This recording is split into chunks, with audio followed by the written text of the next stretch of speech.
प्राण प्रतिष्ठा के अद्भुत, मनोहारी और ऐतिहासिक कार्यक्रम के संपन्न होने के बाद श्री राम जन्मभूमि मंदिर एवं परिसर के पार्ट 1, जिसको प्रथम फेज कहा गया है, उसके शेष कार्यों के निर्माण के लिए L&T, टाटा तथा अन्य जो एजेंसियां काम कर रही हैं उनके साथ विचार विमर्श करने के हेतु निर्माण समिति के अध्यक्ष श्रीमान नृपेंद्र जी मिश्रा 2 दिन की इस बैठक में उपस्थित रहे। कल प्रातःकाल भी वो रहने वाले हैं, उसके बाद जाएंगे। ये काम कैसे योजना पूर्वक प्रारंभ हो, जिससे प्रभु का दर्शन भी आने वाले देश भक्त जो 2 लाख और उसके आसपास ऊपर की संख्या में प्रतिदिन औसत है, किसी दिन 3 लाख हो जा रहा है, किसी दिन 1.5 लाख हो जा रहा है, ये 2 लाख प्लस की जो संख्या उपस्थित हो रही है प्रभु राम के दर्शन करने के लिए, उनको सुगमता सहजता से सभी सुविधाओं के साथ दर्शन भी होता रहे और निर्माण कार्य भी चलता रहे, इसके लिए ये बैठक का काम 2 दिन चला। L&T ने अपने निर्माण कार्य की क्या पद्धति होगी, किस क्षेत्र में कैसे तीर्थयात्रियों की सुविधा रहे और निर्माण भी चलता रहे, इसका एक व्याख्यान दिया, SOP जिसको कह सकते हैं। उसके बाद उनको निर्माण कार्य प्रारंभ करने की अनुमति मिली। अब कल परसों से वो निर्माण कार्य का काम प्रारंभ करेंगे और मंदिर के जो प्रथम तल का शेष कार्य है, द्वितीय तल का शेष कार्य है, उसको पूरा करेंगे। दर्शन भी यथावत चलता रहेगा, दर्शन में किसी प्रकार की बाधा नहीं आएगी।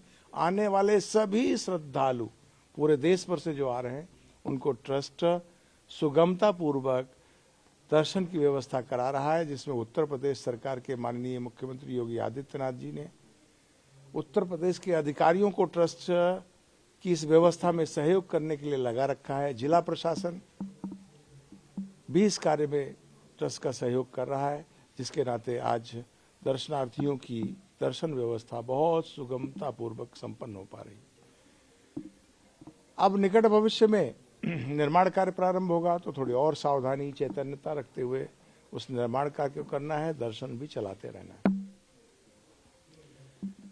कुछ चीजें तय की गई कि मंदिर से सटा हुआ दक्षिणी भाग में सप्त मंडपम, जो प्रभु राम के समकालीन ऋषि हैं, उन सब के जो मंडप बनने वाले हैं, 7 मंडप, उन मंडपों का भी काम निर्माण कार्य इसी समय प्रारंभ होना है।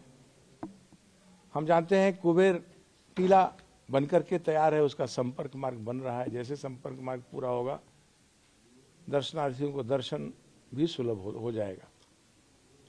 PFC अभी 50% बन के पूरी है, उसका जो लक्ष्य लिया गया है वो मार्च तक पूरा करने का है।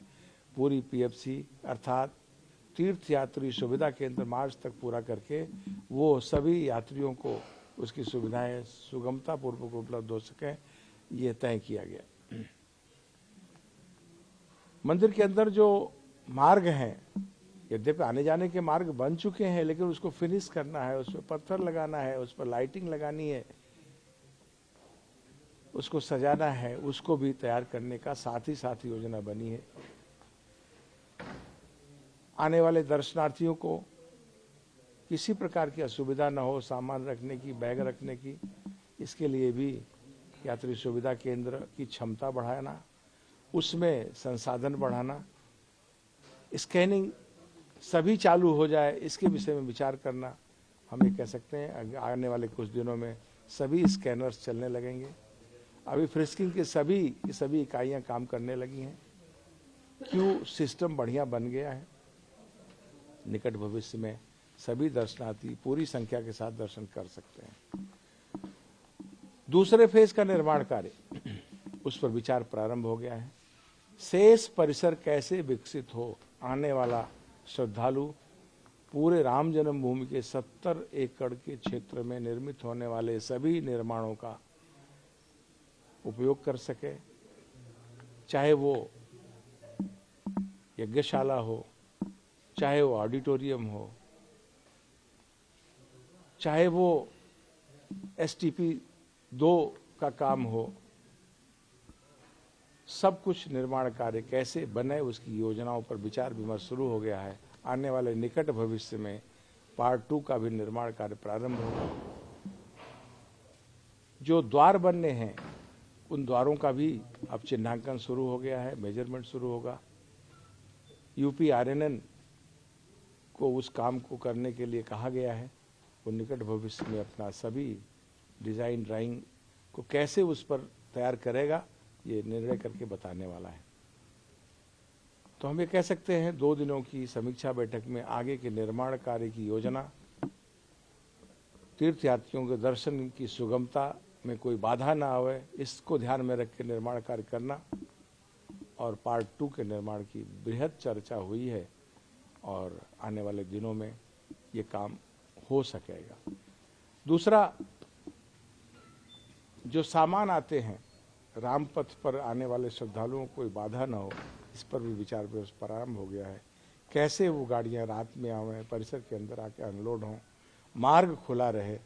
आने वाले बहुत बड़ी संख्या में श्रद्धालु जो जिस मात्रा में बढ़ रहे हैं, निश्चित रूप से रामपथ की क्षमता मुझे लगता है कि पूरी की पूरी उपयोग में आएगी, इसलिए वो सड़क भी बाधित न हो इसकी व्यवस्था के विषय में हमने विचार किया है। राम मंदिर निर्माण की वजह से आने वाले श्रद्धालुओं को कोई असुविधा न हो।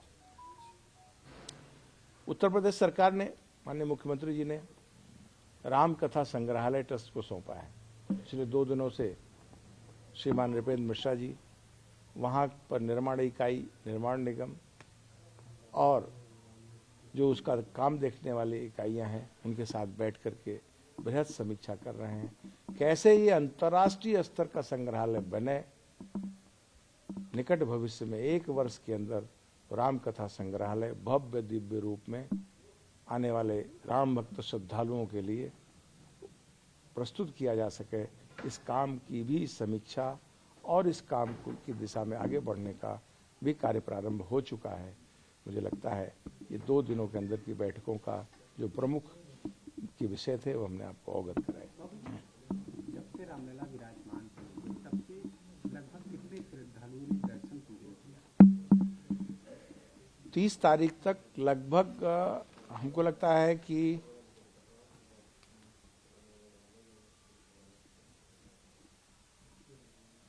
3 लाख का औसत प्रतिदिन जोड़ लीजिए।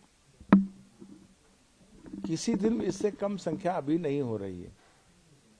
आज रविवार का दिन है, मौसम भी थोड़ा बूंदाबांदी हो रही, लेकिन पंक्तियां पूरी की पूरी भरी जा रही। 3 पंक्तियों में दर्शन कराया जा रहा है। एक पंक्ति का दर्शन ऐसा है जो सामान लेकर के नहीं आएंगे, ऐसे अयोध्या के नियमित दर्शनार्थी जो पहले से जानकारी करके आ रहे हैं, पदवेश नहीं है, मोबाइल नहीं है, कोई सामग्री नहीं है, वो उस पंक्ति से सीधे बिना रोक टोक के दर्शन करके वापस आ सकते हैं। ऐसी 3 पंक्तियां भी चलाई जा रही। 4थी पंक्ति भी निकट भविष्य में हम प्रारंभ करने जा रहे हैं, जिससे कि अधिकतम संख्या में श्रद्धालुओं का सुगमता पूर्वक दर्शन हो सके। तो एक 25 लाख दर्शनार्थी 3 तारीख तक दर्शन कर चुके थे। उसके बाद का आकलन हमने नहीं लिया है, अभी वो आपको लेकर के बताएंगे। इससे कम दर्शनार्थियों ने दर्शन नहीं किया है। प्रतिदिन औसत 3 लाख लोगों का दर्शन हो रहा है।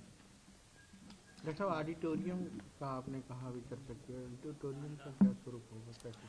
अभी उस पर विचार विमर्श शुरू हुआ है। निकट भविष्य में जब उसका नक्शा, उसका क्षेत्रफल, ये सब तय होगा, आपको अवगत कराएगा। कुछ उसकी परिकल्पना होगी क्या?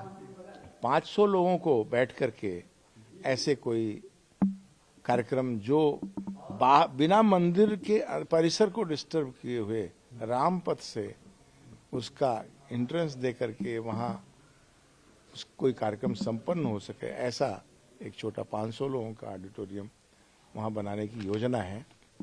अभी उसका विस्तृत विवरण आने वाला है, आने पर आपको अवगत कराया जाएगा। अच्छा, PFC में जो अभी आपने कहा कि क्षमता बढ़ानी है, तो इसमें क्या क्या अभी सुविधाएं हैं, क्या और बढ़ाएंगे? PFC में अभी हमारे पास 14 लॉकर्स काउंटर चल रहे हैं। 14 लाकर काउंटर, एक लाकर में, एक काउंटर पर 360 लोगों के सामान लॉकर्स हैं जिसमें हम सामान जमा कर सकते हैं। औसत 1 घंटे में एक तीर्थयात्री दर्शन करके वापस आ रहा है, अर्थात 12 राउंड ये सामान जमा होता है दिन भर में। तो अभी हम 12 + 2 14 चला रहे हैं। आगे आने वाले दिनों में इसी प्रकार से 12 और लाकर काउंटर हम चलाएंगे।